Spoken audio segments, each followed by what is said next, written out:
Capítulo 4. Formas específicas e avançadas de influenciar pessoas. Independentemente de quantas pessoas você deseja influenciar, seja seu familiar, colega de trabalho, chefe ou cliente, algumas técnicas mais avançadas podem lhe ser úteis, desde que você saiba adaptá-las para a sua realidade. Veja a seguir um quadro contendo 5 técnicas bem interessantes. Técnica: carisma. Descrição: não são todas as pessoas que nascem com esse interessante atributo. Ter carisma é sinônimo de ser facilmente aceito pelos outros. Para alguns, a sua simples presença em um ambiente já consegue influenciar a todos. É uma mistura de saber ser agradável, aceito e até mesmo desejado. Sedução. O uso de boas ferramentas de comunicação é o que garante o sucesso dessa técnica. Observações. Seu uso exagerado pode passar a impressão de ser uma pessoa manipuladora. Técnica: concessões. Descrição: vivemos em um mundo em que, em muitos casos, é necessário ceder de um lado para ganhar do outro. Como diz um velho ditado, saber dividir é multiplicar, ou seja, se abrir mão de algo hoje, para benefício de uma pessoa, você estará deixando uma boa impressão. Um dia, ela poderá lhe retribuir o favor. Observações. Em demasia, esta técnica pode passar a impressão de que você é uma pessoa muito negociável, que vende seu apoio em troca de algo. Técnica: raciocínio lógico. Descrição: você pode tomar suas decisões baseadas na razão usando o chamado raciocínio lógico. Com foco nos números, consegue provar a sua visão e convencer as pessoas sobre determinada informação ou realidade. Ideal para decisões extremamente financeiras. Observações.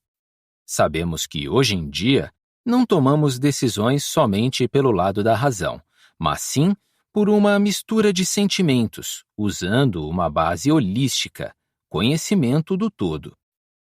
Técnica: participação.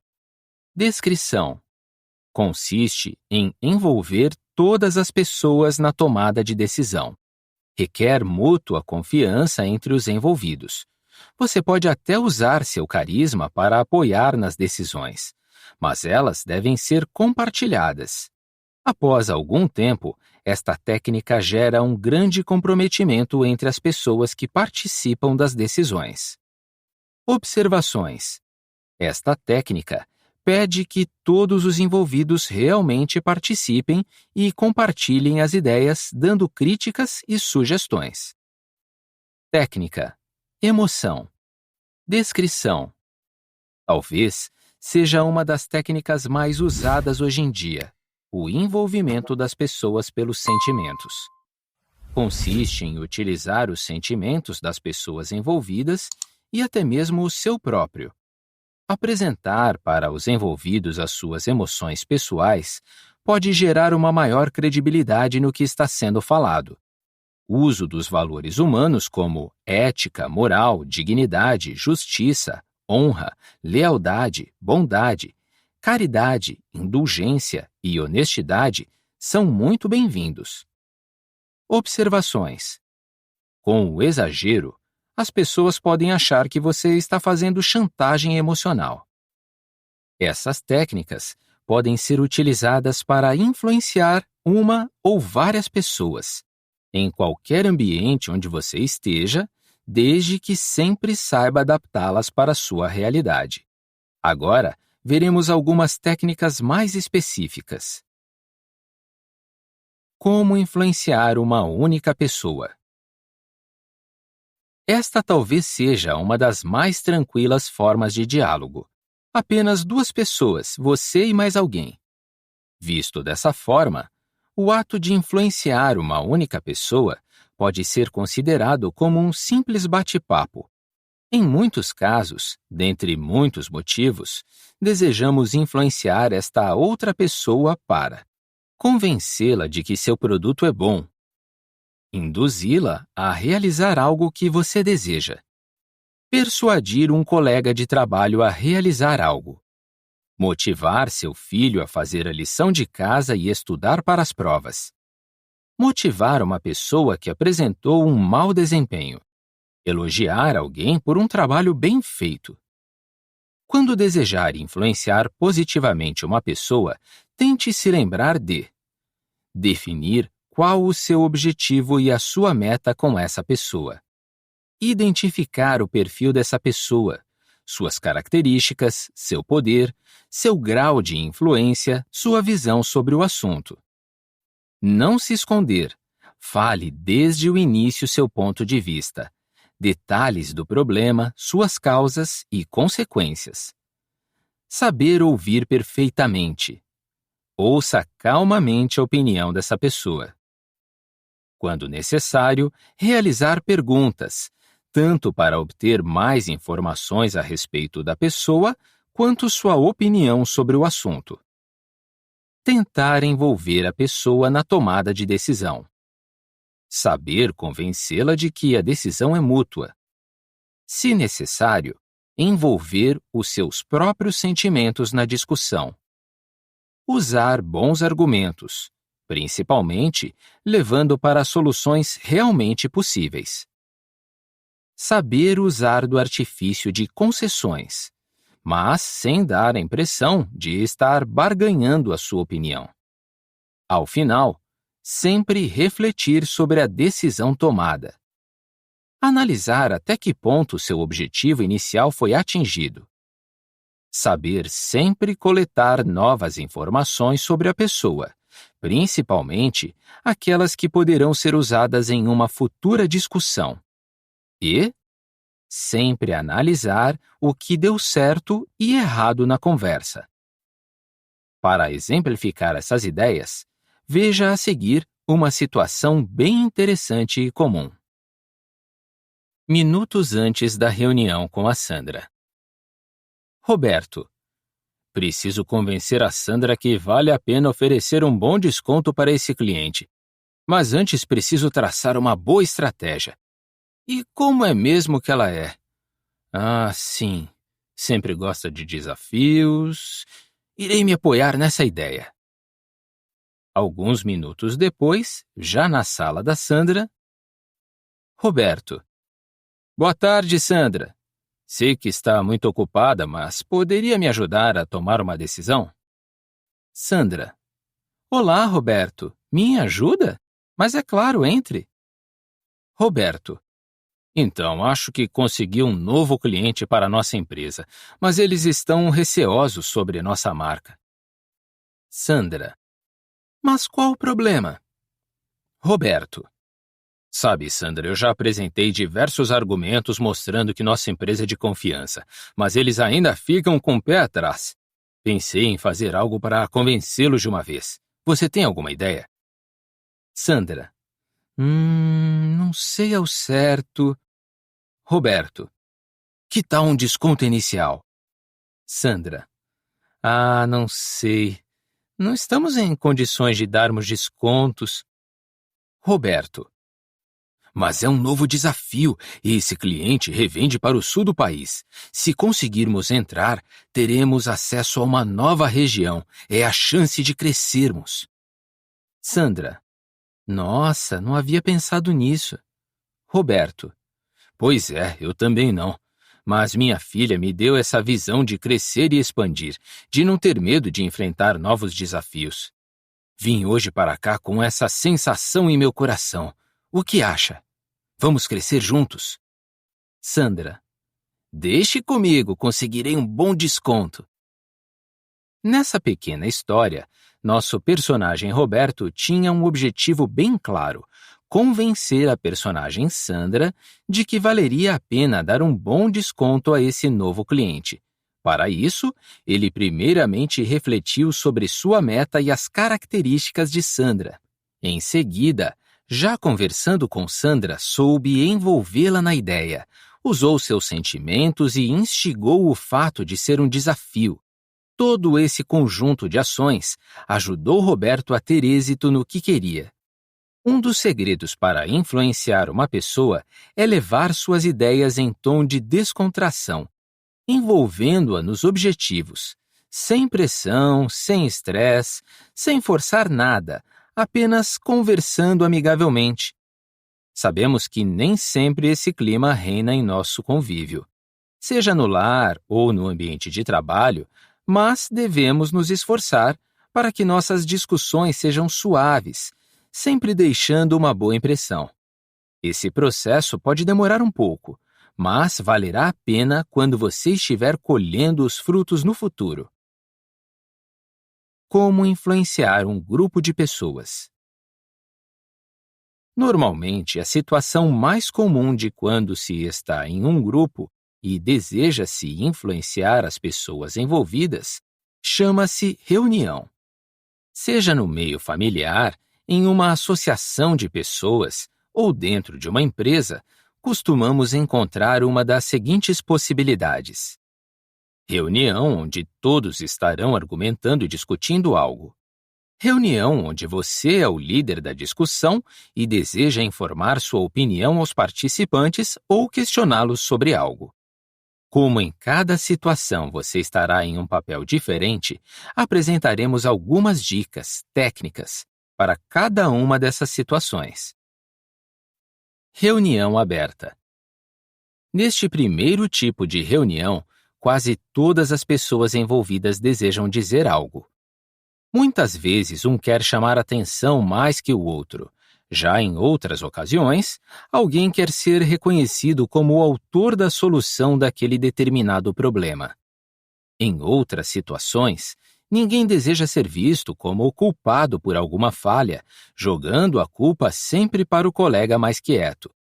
Neste tipo de reunião, é facilmente visível perceber que todos passam em determinado momento pelos papéis de influenciados e influenciadores. Por isso, esteja bem preparado. Faça a sua lição de casa, ou seja, defina quais os seus objetivos neste encontro. Identifique com antecedência qual é o perfil de cada um dos envolvidos, ou, ao menos daqueles que forem mais importantes, como chefes, diretores, gerentes e supervisores. A técnica de concessão será talvez uma das ferramentas mais utilizadas por você neste momento. Esteja preparado. Seja muito claro na exposição de suas ideias, até porque o tempo disposto para a apresentação da sua opinião será muito curto. Seja criativo, mas direto. Evite frases prontas, mas use o bom senso para mencionar as palavras corretas nos momentos oportunos. Tente entender perfeitamente o ponto de vista de cada um dos envolvidos. Talvez alguém compartilhe da mesma visão que a sua e poderá ser um forte aliado quando você desejar expressar sua opinião. A linguagem corporal, não verbal, também deve ser um dos seus pontos de observação. Repare em cada um, veja como eles sentam nas cadeiras, seus gestos faciais e manuais, entonação da voz, grau de atenção ao assunto, entre outros pontos que poderão lhe revelar qual o interesse dessa pessoa na reunião. Tenha atenção também com aquelas pessoas mais exaltadas ou até mesmo nervosas. Quando possível, tente acalmar a situação constrangedora, principalmente tentando mostrar que todos desejam ouvir a opinião dela. Faça também uma reflexão coletiva, lembrando que ficar nervoso não adianta em nada. Lembre as pessoas do verdadeiro objetivo do encontro. Reunião onde você é o líder. Em certos momentos na vida, você precisa reunir as pessoas para apresentar algo ou discutir algum ponto importante. Pode ser dentro da sua família, entre seus amigos ou, mais usualmente, em uma reunião de negócios. Nessas situações, você é quem estará convocando os interessados. O que poderá ser feito para sua influência exercer um melhor resultado? Primeiramente, defina Como devem ser expostas as suas ideias? Em forma de imposição ou como venda? Sempre que possível, converse com alguém de confiança sobre os pontos que deseja apresentar. Pergunte o que ela achou e se foi convincente. Qual tática você pretende utilizar nesta reunião? Antes da reunião, tente identificar quem poderá lhe apoiar positiva ou negativamente falando. Defina respostas possíveis de serem dadas caso alguém lhe questione algo. Tenha foco. Saiba identificar a quem você realmente deve influenciar. Em certos momentos, em uma reunião com 10 pessoas, apenas uma terá o poder de decidir. Mas não se concentre apenas em quem decide. Veja quem exerce influência na pessoa importante e defina como usar o apoio delas. Esses pontos que vimos agora podem ser considerados como lição de casa. Se identificamos os pontos corretos, sempre poderá utilizá-los em mais de uma reunião.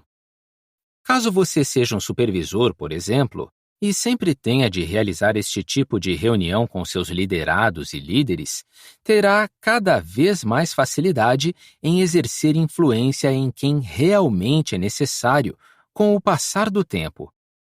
No que se refere ao ato de influenciar positivamente as pessoas, a prática e a experiência são as verdadeiras aliadas do bom comunicador. Quando você desejar influenciar um grupo de pessoas em uma reunião e você é o líder deste evento, sempre é interessante tomar algumas posturas. Portanto, tente sempre praticar as seguintes ações. Deixe definido com todos os envolvidos um horário para o início e, principalmente, para o término da reunião. Crie uma ata do que será discutido e entregue uma cópia para cada membro. Se possível, entregue essa ata com alguma antecedência. Desde o início da reunião, deixe bem claro o objetivo do encontro e tente conseguir o acordo dos envolvidos. Uma dica interessante é o uso de um mural, quadro ou flipchart para escrever o objetivo, pois assim estará sempre visível para todos. Defina uma pessoa para ser a responsável de anotar os principais pontos discutidos.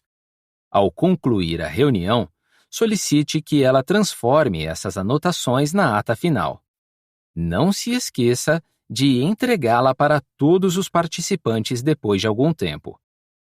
Forneça com antecedência os documentos necessários para a reunião, principalmente aqueles que possam facilitar a compreensão de um problema ou sirvam como referência para a consulta, como dados estatísticos, gráficos, etc. Planeje-se de maneira que sempre haja um tempo da reunião para ouvir as opiniões dos demais. Quando possível, solicite a visão de cada participante. Tente controlar o tempo que cada participante terá para falar. Não deixe que uma pessoa tenha mais chance que a outra. Tente ser justo com todos. Uma boa dica é estipular o tempo de 5 minutos para que cada um exponha suas ideias. Seja justo e utilize do limite de tempo definido para cada participante como sendo o seu também, quando possível. A troca de experiências pode ser considerada uma boa sensação ao se terminar uma reunião. Portanto, tente criar esse clima. Incentive os integrantes a sugerirem ideias, principalmente quando o objetivo é encontrar a solução de um problema. Jamais se esqueça da técnica de concessão, seja na posição de influenciado ou influenciador.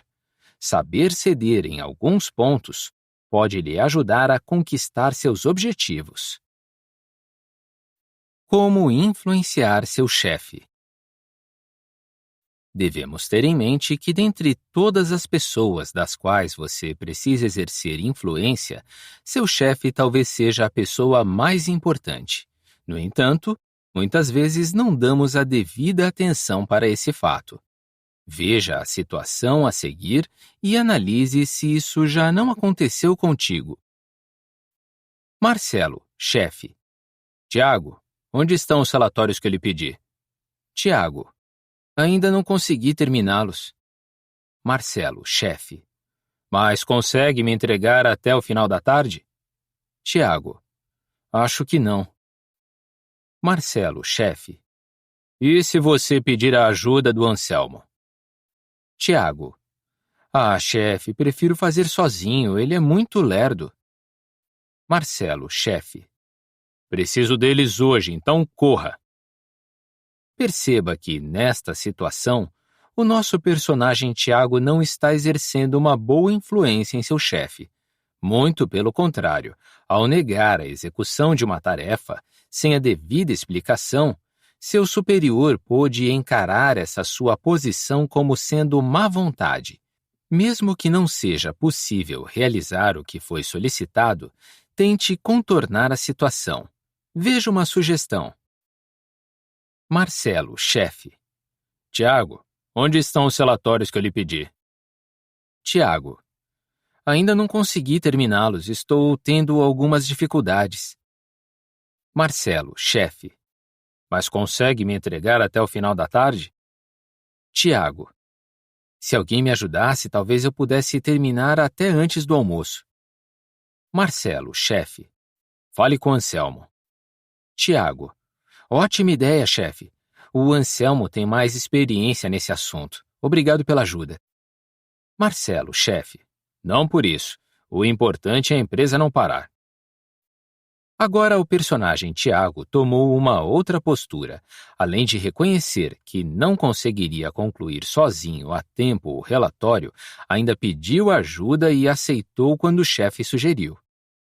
Ele soube ceder e ainda agradou o chefe dizendo que, com alguma ajuda, terminaria o relatório antes do prazo estipulado. Pode ter certeza, Tiago deixou uma boa impressão.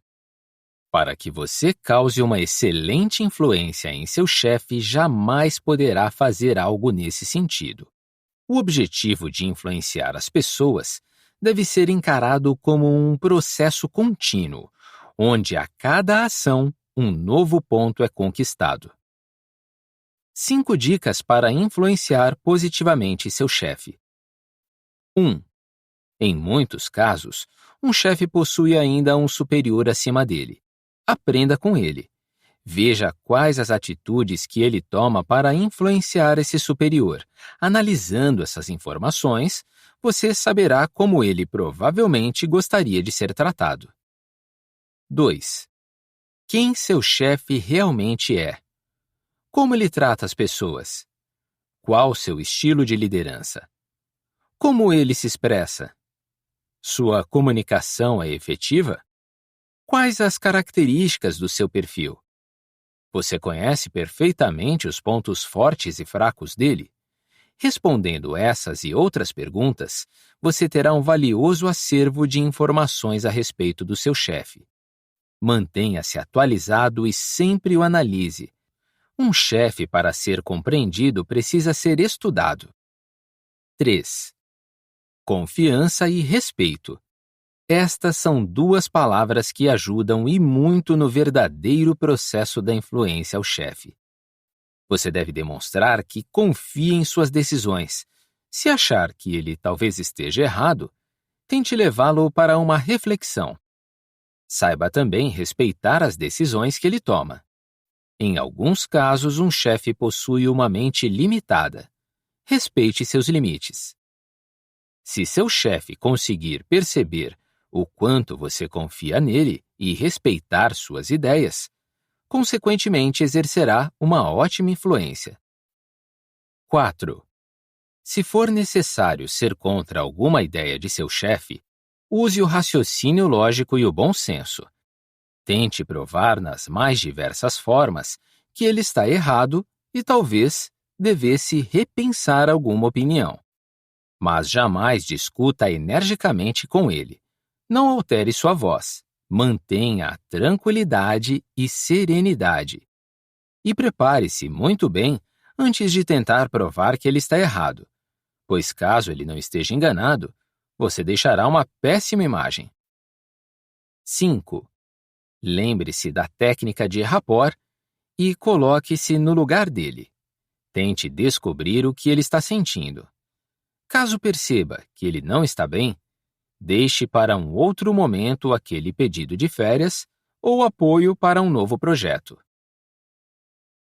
Como influenciar sua família? Todos os pontos que apresentamos até agora como forma de influenciar uma pessoa, um grupo ou um chefe podem e devem ser adaptados para o uso de influência na sua família.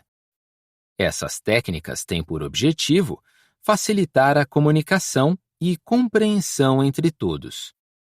Veja a seguir algumas dicas para você exercer uma boa influência entre seus familiares, de acordo com o grau de ligação que eles possuem com você. Marido, esposa. Concessão. Esta talvez seja a melhor técnica que apresentamos até aqui e que deva ser adaptada para esse contexto. Para um casamento ou união ser bem-sucedido, ambos deverão saber ceder em alguns pontos. Em certos momentos, o homem deverá ceder e aceitar a opinião da mulher. Em outros, a mulher é quem deverá abrir mão de algo para conseguir o que deseja. Independente do sexo, a relação necessita de confiança mútua. Uma dica é saber reconhecer as conquistas da outra pessoa. Se seu marido conseguiu um novo emprego, saiba lhe dar o devido parabéns. Por outro lado, se a sua esposa conseguiu uma bolsa de estudo para um curso especial, o marido deve incentivá-la, apoiando sua realização. Outra dica interessante é presentear de tempos em tempos a pessoa amada. Mas não somente por ser o dia de aniversário de casamento ou qualquer outra data marcante. O ideal é criar uma rotina de presentear sem qualquer motivo aparente. Estes atos geram um ótimo clima entre ambos. Se entre o casal houver um ambiente de harmonia, confiança, muita amizade, e ambos souberem ceder um pouco para cada lado, a influência um no outro será algo natural. Filho, filha. Respeito e admiração. Para algumas pessoas, seu maior ídolo é seu pai e sua mãe. Isso ocorre porque estes pais conseguiram criar, dentro de seus lares, um ambiente de muito respeito, confiança e admiração uns pelos outros. Quando uma criança olha para seu pai ou mãe e consegue enxergar nessas pessoas alguém muito inteligente, sábio, organizado, generoso ou qualquer outra boa qualidade, a admiração torna-se algo natural. Os pais que conseguem conquistar essa admiração dos filhos terão extrema facilidade em influenciá-los positivamente, inclusive afastando-os de problemas como alcoolismo e drogas. Outro ponto importante é gerar um grande nível de respeito uns pelos outros. Os pais devem ensinar a seus filhos desde a infância a respeitar a opinião dos mais velhos. Essa atitude gera jovens mais conscientes do saber ouvir. E todos aqueles que sabem ouvir de verdade transformam-se em ótimos comunicadores. Tendo esse clima de respeito dentro de casa, o pai ou mãe conseguirão sempre ter a atenção dos filhos, estejam eles na idade que for, tendo assim o poder de influenciá-los. Como influenciar em apresentações de negócios? Nesta etapa do livro, nosso foco é lhe apresentar algumas informações importantes quando se deseja realizar uma apresentação para um público maior. Palestras, seminários, congressos, apresentação de venda, seja qual for o evento, você precisará estar preparado para encarar o público. Como fazer isso? Antes de qualquer coisa, mais uma vez ressaltamos a importância do uso das técnicas até aqui apresentadas. A maior parte delas, devidamente adaptadas, será ferramenta de grande avalia em uma apresentação de negócios. Para facilitar sua compreensão, apresentaremos uma série de 15 dicas específicas para esse tipo de ocasião. 1. Identifique o perfil geral do público que o ouvirá.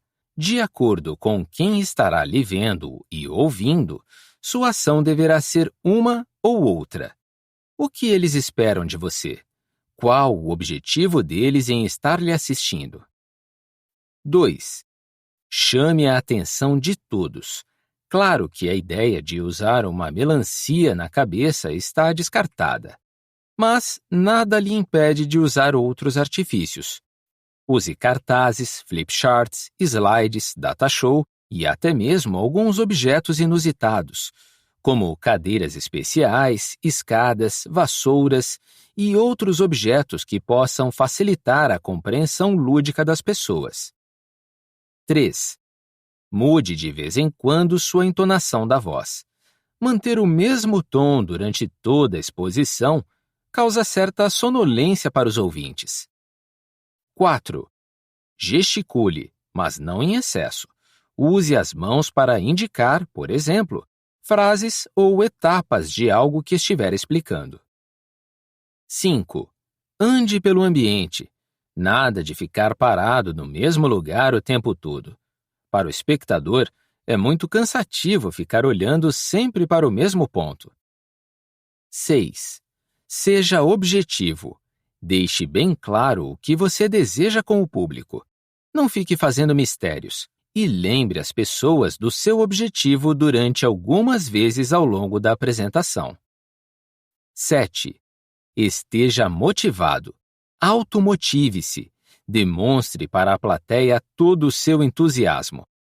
Se as pessoas que estiverem lhe assistindo não sentirem essa energia vindo de você, elas tenderão a ficar apáticas. 8. Defina antecipadamente quais serão os recursos audiovisuais a serem adotados. Lembre-se que as pessoas costumam assimilar melhor aquilo que elas veem. 9. Faça um ótimo início de apresentação. Para muitos, a primeira impressão é a que surge o maior efeito. Planeje como será feita a sua apresentação pessoal, o tema, seus objetivos, etc. Mostre desde o início que você é uma pessoa como eles, interessado em aprender algo. Não se mostre superior. 10. Quebre pelo menos uma vez o ritmo da apresentação. Faça uma parada entre um assunto e outro, gerando uma reflexão. Trabalhe com a imaginação e os sentimentos dessas pessoas. 11. Sua apresentação deve ser interessante, empolgante, motivadora e, em alguns casos, polêmica. Gere a discussão entre os envolvidos sempre que possível. 12. Ensaie. Teste como será a sua sequência de apresentação dos fatos. É realmente a melhor forma? Algo pode ser melhorado? Se você ensaiar com certa antecedência, garantirá uma maior confiança na hora real da apresentação. 13. Jamais descuide do seu marketing pessoal. Como será a sua aparência? Está bem vestido? Cabelos, barba, maquiagem, hálito estão de acordo? Imagine-se como sendo um produto. Ninguém compra algo sujo ou feio. 14. Saiba contar boas histórias. Elas servem como analogia do que você está falando, mas sem exageros. Nada de histórias longas. Seja curto, mas interessante e construtivo. Não conte apenas histórias pessoais. Saiba gerar reflexões sobre o assunto. 15. Faça um encerramento deslumbrante. Cite algum pensamento filosófico.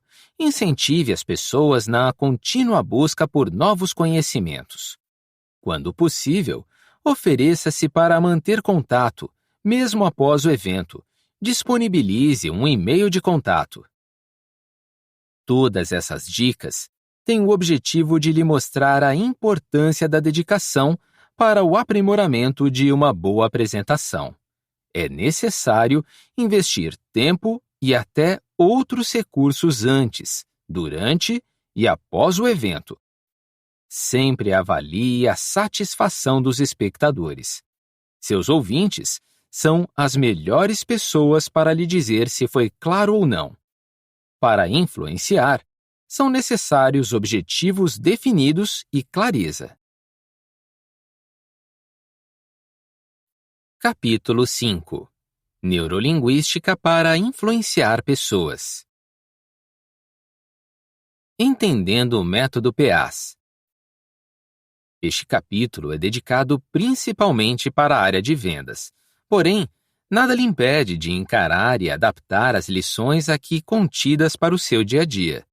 Se pensarmos e analisarmos mais profundamente a nossa relação profissional, talvez consigamos perceber que inúmeras atividades envolvem o conceito de vendas. Quando você deseja que alguém lhe apoie em um novo projeto, você está vendendo sua ideia. Quando se oferece para um novo cargo, você está vendendo seus talentos e conhecimentos. Ou seja, em quase tudo vendemos algo. Mas, para começarmos, vamos entender um pouco mais sobre o que é a neurolinguística e seus objetivos, apenas de forma introdutória. A PNL, Programação Neurolinguística, tem por objetivo estudar as diversas formas de comunicação entre os seres humanos, entendendo de uma melhor maneira como pensamos, agimos e nos comunicamos efetivamente. Um dos pontos principais está no seu autoconhecimento, descobrindo todo um lado criativo, muitas vezes ainda não explorado. A PNL foi desenvolvida na Universidade da Califórnia por dois pesquisadores, Richard Bandler e John Grinder. Através de longas pesquisas, identificaram algumas características que os chamados vencedores possuem e exercem diariamente. Com estes estudos, descobriram os dois principais pontos para o sucesso: saber tomar decisões e uma comunicação efetiva. Para facilitar nossa compreensão e iniciarmos em nossa prática da PNL, apresentaremos agora algumas dicas do método PEAS, baseada em estudos do pesquisador Herschel Webster. P. Postura. E. Espelho. A. Aprofunde. S. Surpreenda.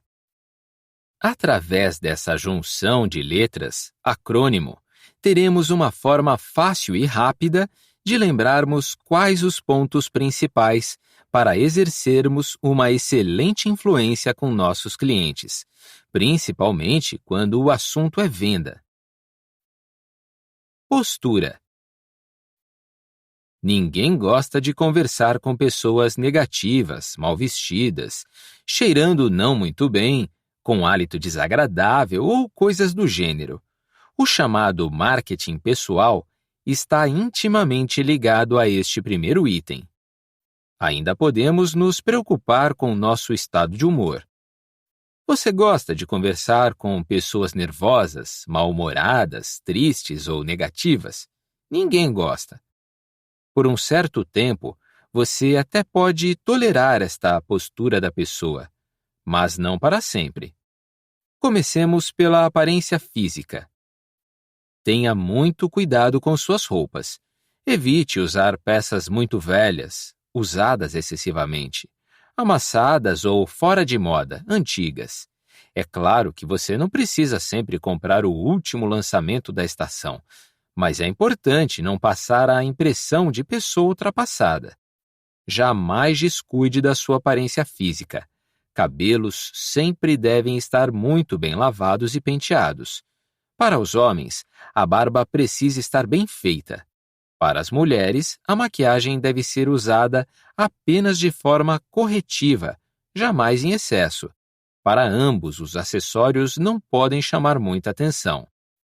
Relógios, anéis, correntes, pulseiras, brincos e outros acessórios devem ser discretos, em harmonia com a roupa e o ambiente. E a aparência psicológica? Sim, seu estado de humor reflete muito bem a sua personalidade e pode fazer toda a diferença em uma venda. Pessoas pessimistas, tristes e apáticas não conseguem qualquer sucesso na comercialização de algo. Por mais que você esteja passando por algum problema, pessoal ou profissional, de saúde ou financeiro, tente ao máximo distanciar-se destes pensamentos durante o ato da venda. Um cliente consegue facilmente perceber se você realmente está interessado em ajudar ou apenas preocupado com outras coisas. Veja a seguir 7 dicas para você encontrar seu centro de equilíbrio emocional antes de entrar no processo de vendas. 1. Desenvolva a paciência. Este pode ser talvez um dos instrumentos mais importantes que você tenha de desenvolver. Saiba esperar, pois a chance de você conseguir algum sucesso com um cliente sem ter a devida paciência é praticamente nula. Antes de ter qualquer contato com alguém para realizar a venda, reflita sobre sua atual situação e veja se está preparado para atendê-lo. 2. Respire. Esta pode ser uma ótima maneira de encontrar a paciência e calma necessária para o sucesso de uma venda. Inspire e expire tranquilamente, principalmente nos 5 minutos antes de qualquer diálogo.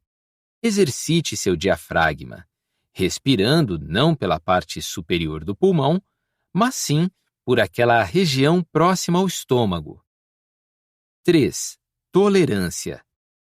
Ninguém é igual a você, nem mesmo se você tiver um irmão gêmeo. Afinal, cada um de nós tem sua própria personalidade e encaramos o mundo de formas diferentes. No ato de uma venda, isso não poderia ser diferente. Portanto, esteja preparado para aceitar as mais diversas opiniões. Tente não discutir, nem argumentar contra. Apenas mostre sua opinião e deixe que a outra pessoa a aceite ou não. 4. Lembre-se de sucessos anteriores. O passado pode servir como uma ótima referência. Antes de vender algo naqueles 5 minutos em que estiver respirando para se acalmar, tente lembrar dos sucessos que já teve. Quais foram as estratégias usadas que deram certo? Lembre-se delas. 5. Alinhe o corpo. Jamais se esqueça da linguagem corporal. As pessoas conseguirão perceber pela postura do seu corpo se está triste, desmotivado, ansioso, calmo, concentrado, etc. Sempre endireite a posição da sua coluna, esteja você de pé ou sentado. Não precisa ser rígido igual a um robô, mas também não seja displicente com a postura. 6. Abaixe a tensão nervosa. A ansiedade em excesso pode estragar toda uma ação de vendas. Portanto, não fique criando expectativas. Esteja preparado para encarar bons e maus resultados. O importante é sempre tentar e aprender com os erros. Deseje que tudo dê certo e as chances disso realmente acontecer aumentarão. 7. Pensamento positivo. Esteja preparado para resultados não desejados, mas não fique pensando apenas neles. Pelo contrário, visualize-se sendo um vencedor. O poder do pensamento positivo já foi comprovado em inúmeras situações por diversos pesquisadores. Não tenha tanto receio. Se não acreditar em você mesmo, quem acreditará? Espelho.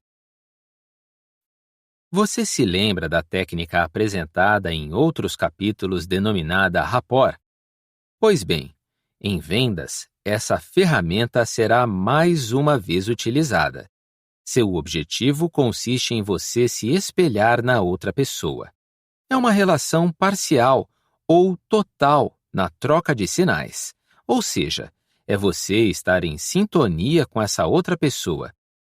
Em muitos casos, a postura, olhares e até o ritmo da respiração estão alinhados. Podemos ainda considerar como um estado de total confiança e entrosamento um com o outro. Você, estando no estado de rapport com essa outra pessoa, estranha ou conhecida, lhe ajudará a identificar o que ela está sentindo no momento, quais os seus reais objetivos, principalmente com relação ao produto ou serviço a ser vendido. Um dos segredos para criar rapport com alguém é imitá-la. Tente repetir discretamente seus movimentos, posturas e ritmo de respiração. Mas tenha cuidado para não deixar a outra pessoa perceber, ou correrá o risco de ser inconveniente. Uma boa dica é você identificar qual o método mental mais praticado pela pessoa a quem você deseja influenciar e, consequentemente, realizar a venda, visual, auditiva ou sensitiva. Vejamos algumas características de cada um desses perfis. Perfil visual. Características. Gosta de perceber bem as coisas, principalmente com os olhos. Costuma apresentar sua própria opinião a respeito dos assuntos envolvidos. Gosta de apreciar o belo, a estética e os detalhes visuais. Irrita-se com algo que vê. É mais generalista, com uma ideia mais sistêmica. Gosta de ver o todo. Utiliza muito as mãos e braços para gesticular. Tem muita facilidade em falar e expressa-se em grande velocidade. Perfil auditivo. Características. Pessoa muito detalhista. Ideia mais especialista. Valoriza a inteligência. Gosta de diálogos mais longos. Possui boa memória. Necessidade de entrar em sintonia com o assunto em discussão. Muito atenta à explicação de outras pessoas e a cada palavra que lhe é dita. Usa de forma mais lenta a linguagem falada e corporal. Perfil sensitivo ou sinestésico. Características. Gosta de pensar muito antes de tomar qualquer decisão. Pensa nas alternativas possíveis antes de decidir algo. Tem maior necessidade pelo contato físico com a pessoa, aperto de mão, abraço e outras formas de toque. Fica chateado sem o contato físico com alguém. Aprecia conforto e músicas lentas. Gosta de sentir melhor cada coisa.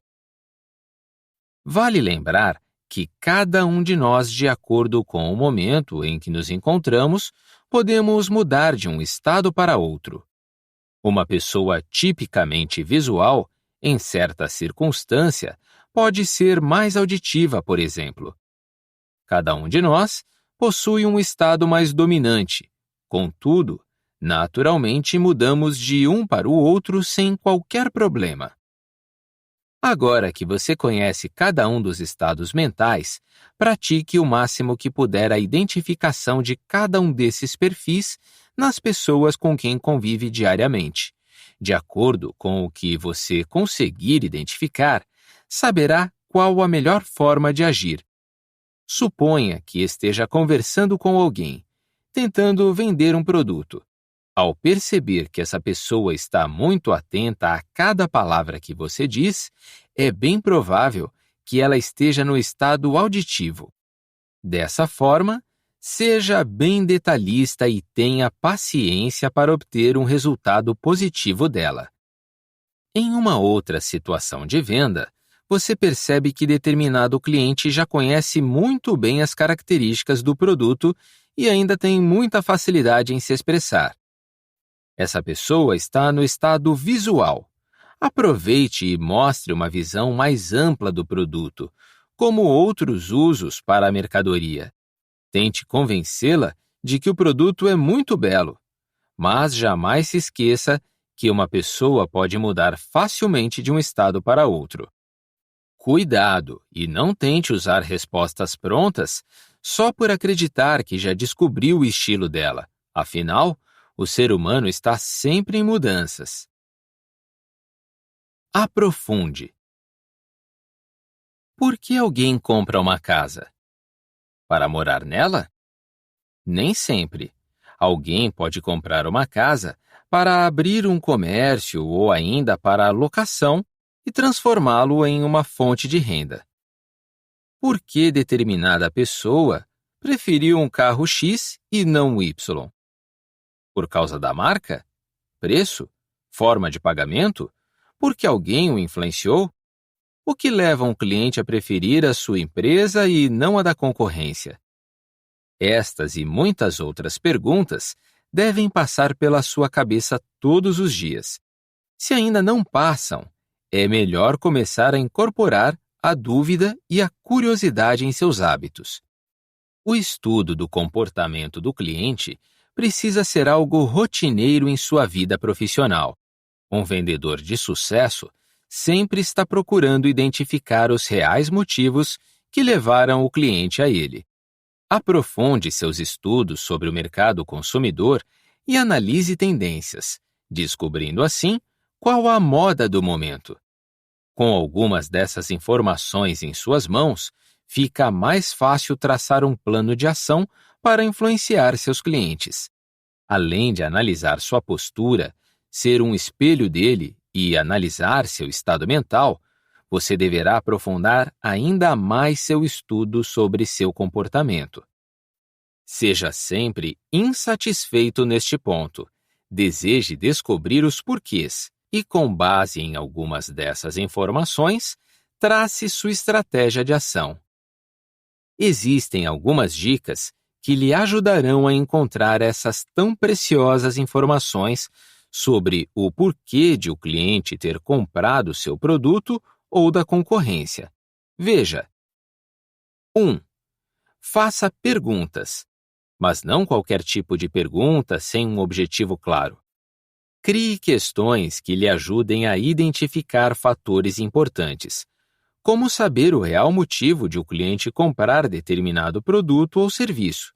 Veja se o cliente comprou devido à marca, preço, condições, gosto, formato, falta de opções do mercado, insatisfação com a concorrência, etc.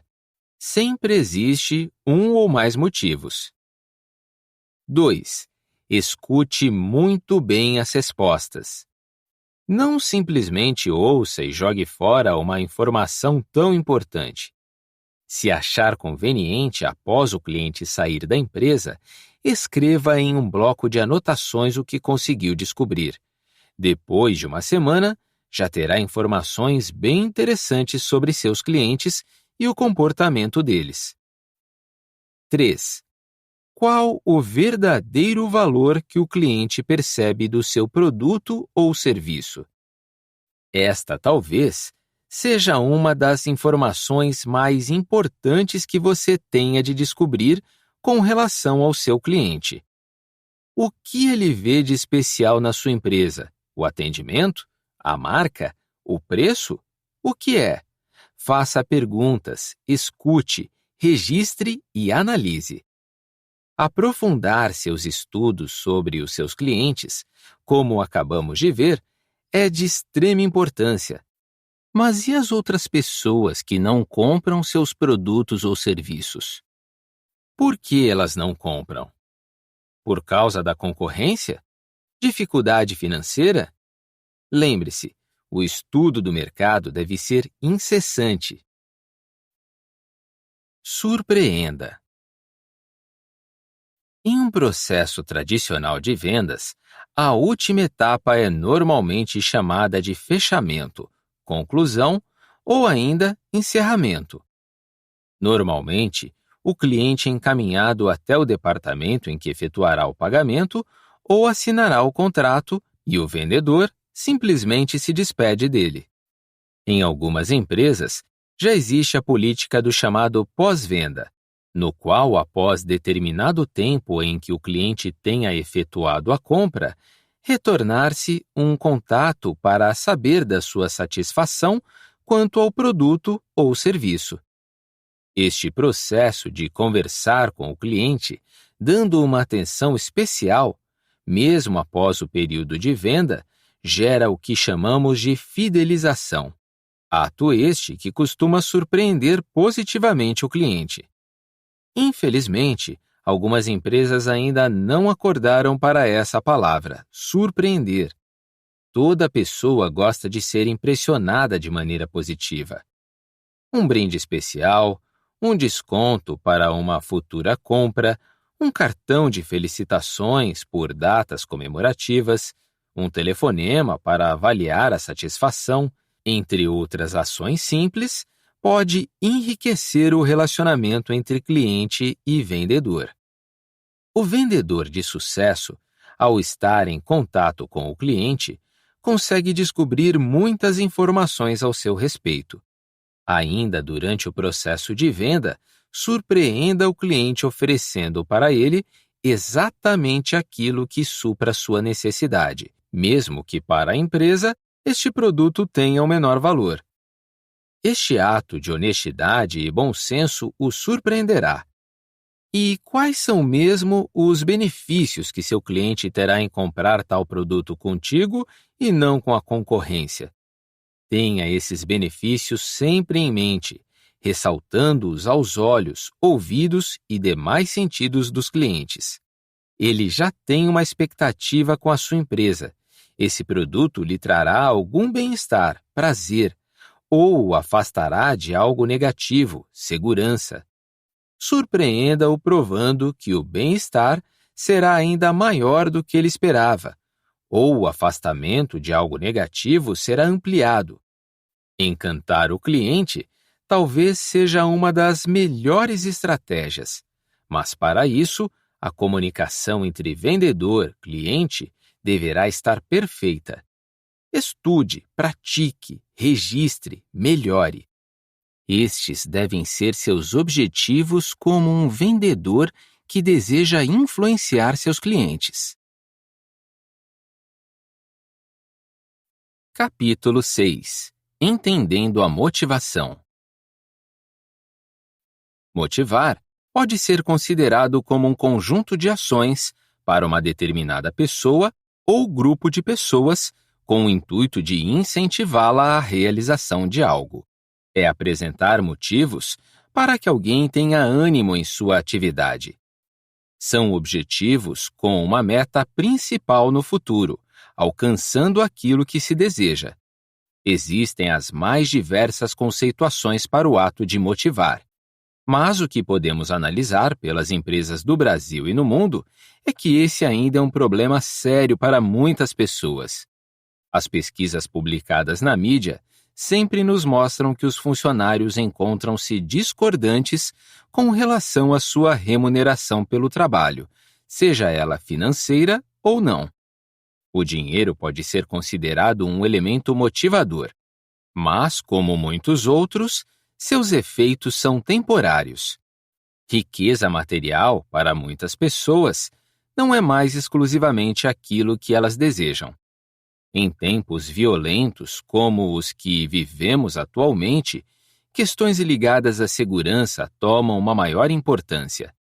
Dentro de uma empresa, podemos considerar como motivadores financeiros, aumento salarial, bonificações, ações da própria empresa, participação dos lucros, prêmios diversos como forma de recompensa, outros pacotes de benefícios que o funcionário não tinha e a partir de certo momento começará a receber, como plano de saúde, seguro de vida, plano odontológico, bolsa de estudos, vale medicamento, mensalidades em academias desportivas, viagens especiais, etc.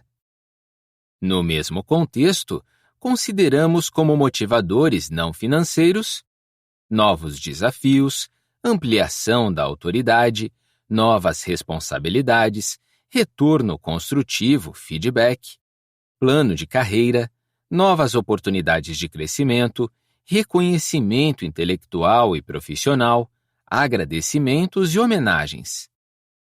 Os incentivos financeiros exercem resultados limitados entre os funcionários, mas sua ausência gera grande desmotivação.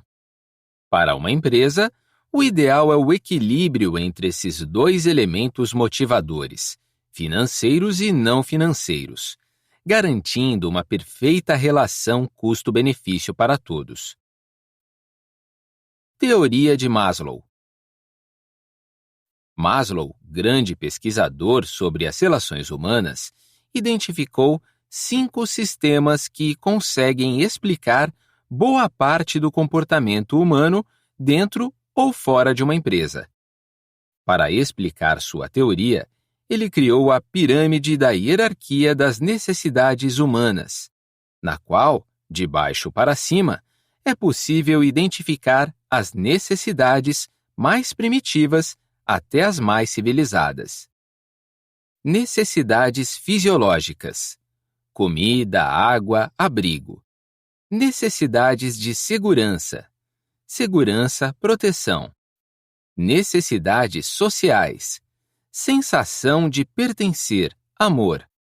Necessidades de estima: autoestima, status, reconhecimento.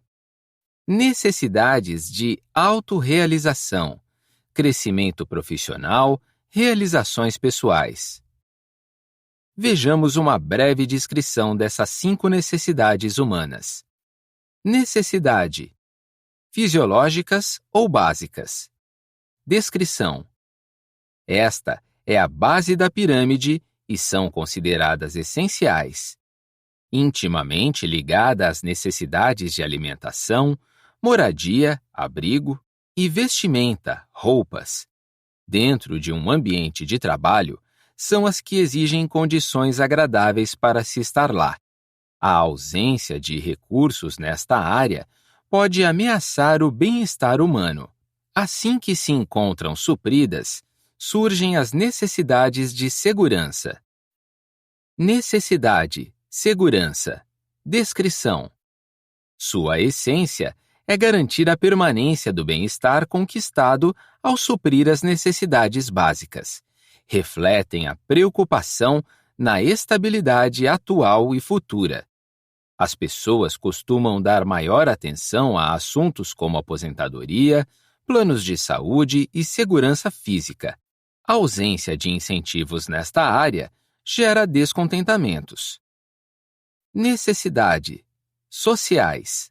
Descrição: é a necessidade humana de se relacionar em grupos sociais, seja dentro de casa com seus filhos ou no local de trabalho. Dentro de uma empresa, é a preocupação pela harmonia entre todos. Normalmente, as pessoas não gostam de trabalhar em ambientes com grandes brigas, confusões, intrigas e desentendimentos. Necessidade, estima, status. Descrição: nestas necessidades, o ser humano não deseja apenas o convívio social, mas sim o seu devido reconhecimento pelo seu destaque, seja ele qual for. Dentro do ambiente de trabalho, essa pessoa deseja uma promoção e projeção de carreira.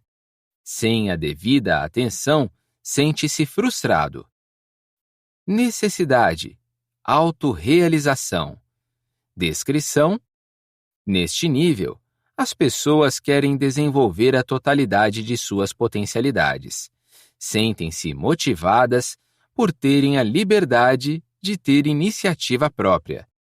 Gostam de receber novas autoridades dentro do âmbito profissional. Desejam participar de projetos inovadores que envolvam a criatividade e o poder de tomar decisões. Qualquer um de nós pode ter uma dessas necessidades em maior grau de intensidade, sempre de acordo com o contexto em que nos localizamos. Se você é um líder dentro de uma empresa, observe sempre como anda o grau de satisfação de seus colaboradores dentro de cada uma dessas escalas. Todas são necessárias ao ser humano, mas cada qual em sua proporção individual. Teoria de Herzberg. Herzberg não desejou ser tão generalista quanto foi Maslow. Em suas pesquisas, concentrou seu foco nos fatores de motivação ligados à realização do trabalho. Dessa forma, Herzberg centralizou os fatores que podem motivar as pessoas dentro do âmbito profissional em duas categorias: motivadores e higiene. Veja como ele analisou o grau de satisfação que uma pessoa pode ter em estar trabalhando em determinada empresa. Fatores motivacionais: conquista e seu reconhecimento, responsabilidade, trabalho interessante e desafiador, crescimento pessoal e profissional, promoções verticais e horizontais. Fatores higiênicos: políticas da empresa, supervisão e controle, condições de trabalho, remuneração, salário, relacionamentos interpessoais, status, segurança. Os fatores de higiene, apesar de serem importantes e necessários aos seres humanos, não garantem uma real motivação. Quando o nível de insatisfação com estes fatores está baixo, conseguimos então iniciar a nova motivação pessoal através dos verdadeiros motivadores. Por exemplo, se a minha insatisfação com o meu salário está muito alta, então estou longe da ação dos fatores motivacionais. Já se eu não estiver tão satisfeito com as condições de trabalho, então começo a dar maior valor a assuntos ligados ao reconhecimento e desafios. Outro exemplo: um determinado funcionário de uma empresa pode ter seus fatores motivacionais muito bem atendidos. Profissionalmente, aqueles ligados a desafios e responsabilidades. Outro exemplo: um determinado funcionário de uma empresa pode ter seus fatores motivacionais muito bem atendidos, principalmente aqueles ligados a desafios e responsabilidades. No entanto, encontra-se insatisfeito porque seu salário é inferior ao de seus colegas que desempenham cargos similares em outras empresas. Desafios lhe motivam? Podem até motivar, mas se você estiver sentindo-se desvalorizado financeiramente diante do mercado, seu ânimo não será o ideal. Fatores higiênicos. Eles são considerados importantes, mas não são geradores constantes de motivação, sendo que sua ausência gera grande desmotivação entre todos. Em contrapartida, se estes fatores são satisfeitos, dá-se a possibilidade dos fatores motivacionais entrarem em ação. Vejamos alguns itens importantes. Políticas da empresa. São as normas e procedimentos internos da empresa. Se não existirem ou não forem aceitos, geram insatisfações. Condições de trabalho. Engloba todos os assuntos ligados ao ambiente de trabalho: iluminação adequada, decoração harmoniosa sem ruídos excessivos, facilidade em se locomover, transporte, boa alimentação, recursos de trabalho, computador, internet, mesas, papéis e outros materiais. Remuneração, salário. Os funcionários devem receber exatamente aquilo que o mercado paga como padrão. Se pagar a menos, desmotiva. Se pagar a mais, incentiva nos fatores motivacionais. Relacionamentos interpessoais. Qual o clima organizacional? Companheirismo, confiança e amizade ajudam nestes fatores. Se dentro de um departamento existem excessivas competições, intrigas e discussões banais, naturalmente gerarão grande desmotivação coletiva. Fatores motivacionais. Se estes fatores forem completamente satisfeitos dentro de uma empresa, existirá uma grande motivação entre todos os envolvidos. Para isso, alguns deles merecem destaque. Conquista e seu reconhecimento. Quando um funcionário consegue conquistar algo, seja pessoal ou para a empresa, ele deve ser reconhecido pelo fato. Os líderes da empresa devem dar o devido mérito ao funcionário que consegue solucionar os problemas da empresa, principalmente se ele usou de soluções criativas. O sistema de comunicação interna da empresa pode ajudar nessa divulgação da conquista. Trabalho interessante e desafiador. Para muitas pessoas, a rotina diária cansa e desmotiva. Por isso, o uso de rodízio de funções pode auxiliar neste processo. Ou seja, um funcionário deve ser sempre desafiado a realizar novas atividades. Esses fatores, quando bem estudados e aplicados dentro de uma empresa, surtem grande efeito coletivo. Tanto os fatores higiênicos quanto os motivacionais possuem sua importância. O primeiro é a base da empresa e o segundo é o que garante uma constante injeção de ânimo em todos. Teoria das necessidades por McClelland. McClelland resume sua teoria motivacional em 3 fatores principais. Realização. É a realização pessoal. Cada um de nós, dentro de nossas atividades profissionais, deseja sentir-se totalmente satisfeito com suas realizações. Ninguém gosta de fazer algo que não surtirá algum resultado positivo para a empresa. Realização também está ligada ao grau de sucesso que sentimos. Aquilo que planejamos, seja na mente ou no papel, precisa ser concretizado, gerando grande ânimo pessoal. Quanto maior o nosso índice de realizações importantes dentro da empresa, naturalmente será maior nossa motivação. Reflita sobre este pensamento de Fyodor Dostoiévski. Para destruir, aniquilar definitivamente um homem, infringir-lhe as punições mais terríveis, diante das quais o assassino mais feroz tremeria de pavor, basta apenas lhe atribuir um trabalho de caráter total e inteiramente inútil e irracional. Poder. Desejo de influenciar as pessoas. Segundo McClelland, os seres humanos possuem dentro de si a necessidade de influenciar as pessoas ao seu redor a tomarem decisões. Normalmente, alguém não faria a atividade XCT, mas, com a influência de outra pessoa, ela decidiu fazer. Temos o desejo de motivar outras pessoas.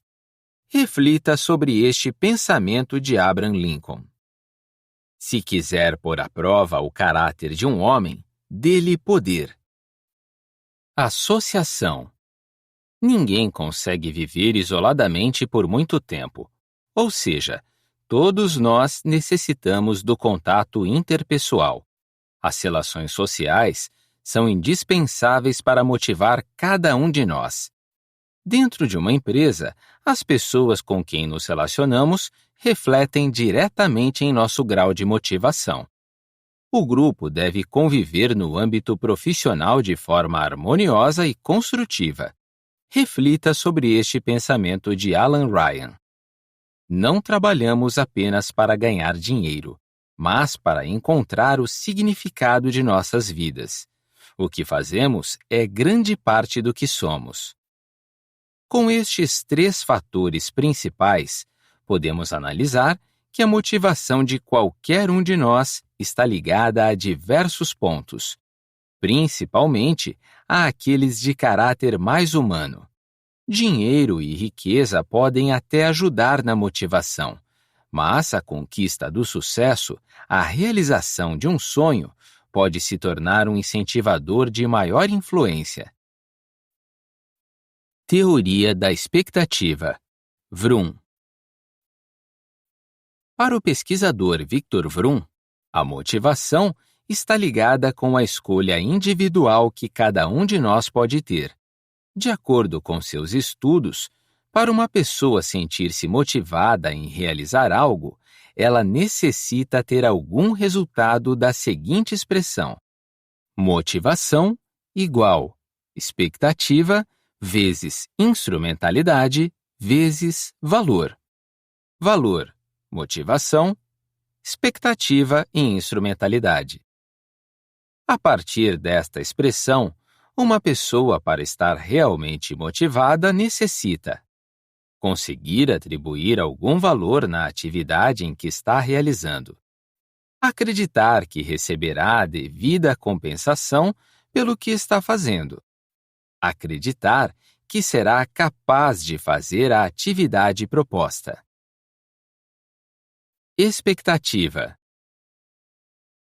A pessoa analisa as possibilidades de se conseguir o resultado esperado. Com base em seus conceitos pessoais sobre a sua própria capacidade, toma a decisão de conseguir ou não realizar o que lhe for proposto. Se acreditar que não consegue, cria-se uma grande desmotivação. Instrumentalidade. Todos nós analisamos quais as compensações que receberemos em realizar uma determinada atividade, principalmente se o resultado for positivo. É o chamado pensamento: o que eu ganho com isso? Dentro de uma empresa, caso um funcionário tenha a certeza de que, se realizar as atividades A, B e C, conseguirá uma promoção de emprego, então ele sentirá maior ânimo em realizá-las. Valor. Pode ser considerada uma espécie de balança entre os prós e contras que alguém terá ao conquistar algo. Por exemplo, se eu concretizar os projetos X e Z, receberei uma promoção. O lado positivo é que, naturalmente, terei um aumento salarial, dentre outros motivadores. Já o aumento da carga horária de trabalho e o aumento de cobranças serão vistos como pontos negativos. Se os valores positivos que receberei forem maiores que os negativos, então me sentirei motivado em realizar o que foi proposto. Como foi possível analisar ao longo deste capítulo, existem diversos estudos sobre o que motiva uma pessoa. O ponto crucial está na individualidade. Cada um de nós possui seus próprios elementos que servem como motivadores. Não há dúvidas de que temos alguns pontos em comum com outras pessoas, como a necessidade de segurança, satisfação, reconhecimento e um bom salário. Cada um de nós pode reconhecer como elemento motivador receber uma promoção de emprego. Mas o porquê de você considerar isso motivador é que varia de pessoa para pessoa. Pode achar animador essa promoção porque estava cansado da sua rotina, ou pelo aumento salarial, ou ainda pelo reconhecimento do trabalho bem feito. Existe ainda a possibilidade de você ter ficado feliz com essa promoção simplesmente porque está casando neste mês e, consequentemente, será uma nova fase em sua vida pessoal e profissional. Nos próximos capítulos, abordaremos temas específicos que lhe ajudarão na motivação da sua equipe de trabalho.